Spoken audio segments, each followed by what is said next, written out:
اللہ ہی بہترین مددگار ہے۔ امام بخاری نے اپنی صحیح میں ذکر کیا ہے کہ بنی اسرائیل کے ایک آدمی نے دوسرے سے 1000 دینار قرض لیے۔ اس نے کہا کیا تمہارا کوئی گواہ ہے؟ کہا میرا گواہ تو بس اللہ ہے۔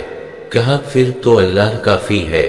تمہارا کوئی وکیل ہے؟ بولا نہیں، اللہ کے سوا کوئی نہیں۔ بولا کہ پھر تو اللہ کافی ہے۔ پھر اسے 1000 دینار دے دے آدمی چلا گیا۔ دونوں کے بیچ ایک وقت اور مدت متعین ہو گئی۔ اس دیار میں دونوں کے مابین ایک نہر تھی۔ جب وقت قریب آیا تو قرضدار قرض اتارنے کے لیے دینار لے کر آیا۔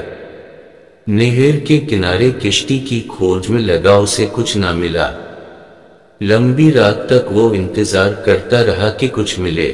کہنے لگا یا اللہ، اس نے گواہ طلب کیا تیرے علاوہ کوئی نہ ملا، اس نے ضامن طلب کیا کوئی نہ ملا، اے اللہ پیغام اسے پہنچا دے۔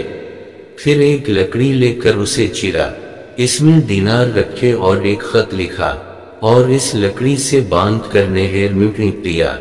اللہ کے عزم اور مہربانی سے وہ لکڑی چل پڑی۔ قرضدار بھی اپنے ساتھی کے وعدہ کا انتظار کر رہا تھا اور نہر کے کنارے کھڑا تھا۔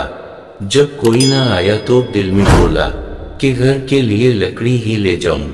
اسے پانی میں وہی لکڑی دکھائی دی، اسے لے کر گھر گیا اور جب توڑے کر دیکھا تو دینار اور پیغام دونوں چیزیں اس میں سے نکل آئیں۔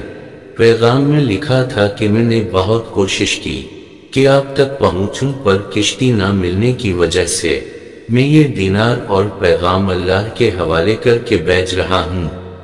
امید ہے جو ہمارے بیچ ضامن تھا وہ میری امانت تجھ تک ضرور پہنچائے گا۔ پیغام پڑھ کر اور اپنی رقم پا کر اللہ کا شکر ادا کیا۔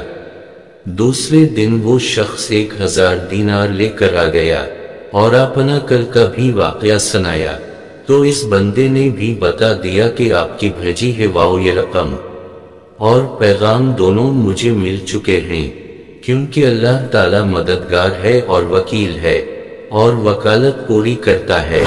اللہ ہی پر ایمان والے توکل کرتے ہیں اور اللہ پر ہی توکل کرو اگر تم ایمان والے ہو۔